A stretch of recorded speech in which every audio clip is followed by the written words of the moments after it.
Good morning বন্ধুরা, কেমন আছো? আশা করি ভালো আছো। তো অনেক দিন পর আবার একটা ভিডিও করছি।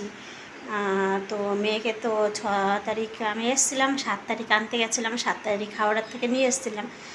তো তারপরে 8 তারিখ আমি এখানে আসি, মানে শ্বশুরবাড়িতে আসি, কয়েকদিন আমি থাকি। কয়েকদিন আর 2 দিন মতো ছিলাম। তো থেকে আবার আমি কাজে চলে গেছিলাম 2-3 দিন মতন থেকে। তো তখন মানে রান্না করেছিলাম, শাশুড়ি সেটা খায়নি। তো আজকে যাই হোক, কালকে আমি আবার মানে কাজের থেকে আমি ওইখান থেকে বেরিয়েছিলাম কটার দিকে, 2টো 2:30টার দিকে বেরিয়েছিলাম। বাড়ি আসতে আসতে আমার মানে বাবার বাড়ি আসতে আসতে আমার 4টে 4:30 বেজে যায়। তো ওখানে আধা ঘন্টা মতো ছিলাম, খেয়ে দিয়ে মেয়েকে নিয়ে আবার আমি শ্বশুরবাড়িতে আসি। কারণ কি, কালকে হচ্ছে আমাদের এখানে ভোট।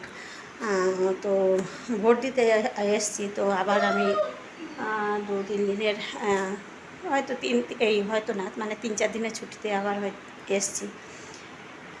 তো কালকে খাবার আমি যেটা নিয়ে এসেছিলাম মার বাড়ির থেকে, রাত্রে আমি আর মেয়ে খেয়েছিলাম। আর সকালবেলা উঠে ঘরের মানে ঝুল টুলগুলো ঝাড়লাম। মানে বাড়ি ঘরে না থাকলে কেমন হয় সবই জানো। বাসন টাসন, ঘরে যত বাসন টাসন ছিল সে বাসন টাসন মেজে মানে ঝাড়ু পোছা করে কাচা ধোয়া করলাম। তো সেগুলো আমি শেয়ার করিনি। তো এই যে বাইরে নাড়া আছে জামা কাপড়। তো ভাবছিলাম যে ভিডিও করার কোনো ইচ্ছাই ছিল না। তো ভাবলাম যে না, ভিডিও একটা আমার করা দরকার। কারণ কি, শাশুড়ি এবার আবার মেয়ের সঙ্গে কথা বলছে। এর আগেবার বলছিল না, কিন্তু এবার আবার মেয়ের সঙ্গে কথা বলছে। তো বললো এই তোর মাকে রান্না করতে বল। তো আমাকে রান্না আজকেও না করতে বললো, আমি রান্না করতাম। যাই হোক, সকালবেলা আমি লেবু নিয়ে এসেছিলাম, লেবু কেটে দিয়েছি, লেবুটা খাইনি। তো আজকেও ওনার জন্য আমি রান্না করতাম, ডাকা হতো, খেত না খেত না খেত। যাই হোক, রান্না করার আগে উনি বলছে এই শুন, তোর মাকে রান্না করতে হবে। তো আমি এখন রান্না করতে যাব। তা তোমাদের সঙ্গে একটা জিনিস আমি শেয়ার করছি, যে মানে আমার ভয়ে, মানে আমি আর আমার মেয়ে এসে খাবো দেখে যে চালটা দেয়, মানে হয়তো 2-3 কিলো মতো চাল দেয়।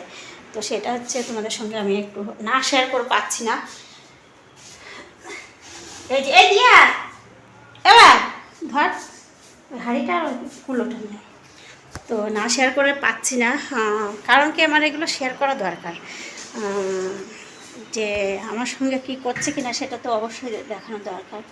তো এই দেখো, আগে আমাদের বড় একটা চাল ছিল, মানে 50 কিলো চাল ওই হাঁড়িতে থাকতো। আর এখন হচ্ছে আমি জানি না কতটা কি। এই যে হচ্ছে চালের হাঁড়ি। তো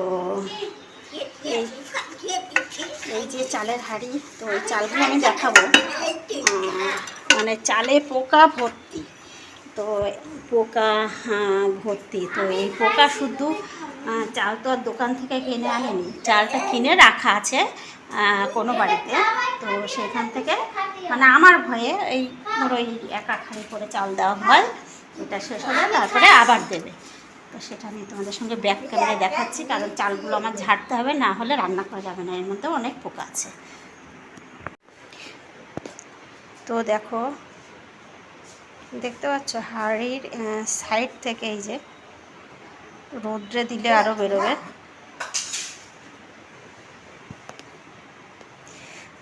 প্রচুর মানে প্রচুর পোকা। তো এই চালগুলো কি দেখে মনে হচ্ছে যে এই চালগুলো দোকানের 2-3 কিলো করে চাল নিয়ে আসছে, ফ্রেশ চাল।